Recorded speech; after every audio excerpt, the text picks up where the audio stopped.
Destacando um pouco do que seria um segundo turno. Reforço aqui, esse presidente está inelegível, tá? Mas aqui está o nome constando no levantamento. Temos o Lula, um eventual segundo turno com o Bolsonaro, somando 44% das intenções de voto entre os entrevistados.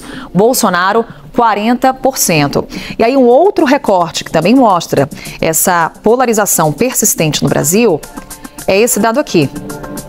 44% tem medo da volta de Bolsonaro e 41% da permanência de Lula. É a dificuldade também que ambos os polos terão para encontrar sucessores políticos de Bolsonaro e de Lula. Tamanha polarização e o quanto que esses nomes ainda alinham direita e esquerda aqui no Brasil. Carol, a leitura que dá para fazer é que esse último dado representa a rejeição de ambos, né?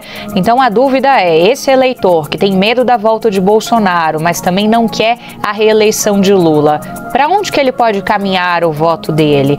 A rejeição a Bolsonaro também significaria uma rejeição ao nome que o ex-presidente da República poderia apoiar no eventual cenário presidencial de 2026, Carol, considerando que a situação de Bolsonaro é tida como bastante irreversível, não pelo processo que se iniciou recentemente no Supremo Tribunal Federal, mas pela situação que já era dada. Bolsonaro está inelegível. Até que ponto Bolsonaro vai se segurar como um candidato para 2026? Até que ponto não seria mais estratégico já tentar trabalhar ali um sucessor político, né? São algumas questões que se colocam. Quando a gente conversa com alguns desses citados, inclusive na pesquisa Genial Quest, Carol, tem ali um certo ponto que pode ser um divisor de água, a eventual prisão de Jair Bolsonaro, porque essa é uma das consequências que podem vir à tona com o processo no Supremo Tribunal Federal. O STF tem ali como norte terminar esse julgamento ainda neste ano de 2025 para se distanciar. Uma eventual prisão de Jair Bolsonaro só aconteceria no chamado trânsito em julgado, quando você tivesse esgotados todos os recursos possíveis. Então isso poderia arrastar um pouco mais e seria um fato político muito grande que ajudaria a dar ali uma baita movimentada no cenário eleitoral.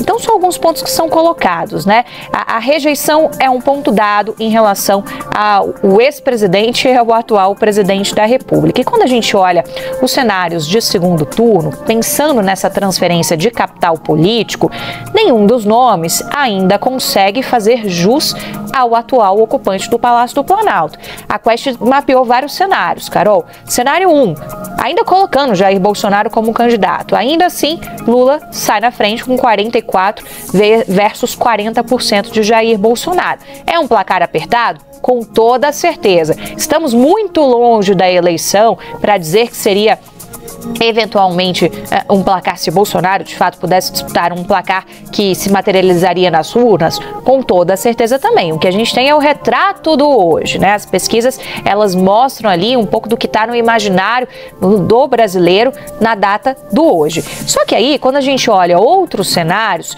com o nome de Bolsonaro sendo substituído, a gente não tem tanta diferença assim. Lula consegue ainda assim ganhar desses outros candidatos que figuram ali no campo da direita. Michele Bolsonaro, por exemplo, já que ela é uma das mais cotadas segundo a pesquisa, junto com Pablo Marçal e o próprio Tarcísio, teria 38% contra 44% do presidente Lula. O Tarcísio de Freitas, um ponto percentual a menos, ainda ali na margem de erro, 37% contra 43% de Lula.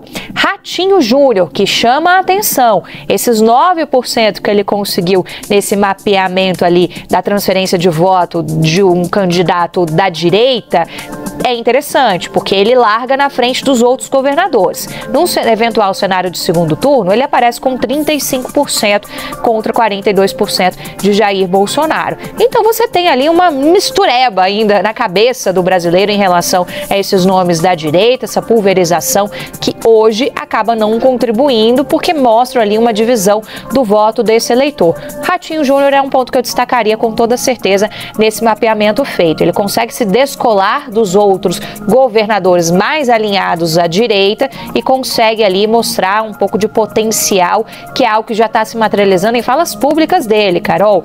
Ele começou a mencionar publicamente o sonho de ser um presidente da República. E ele é do PSD, o partido que mais saiu fortalecido das eleições no ano passado. É um partido extremamente empoderado que todo mundo quer estar perto em 2026.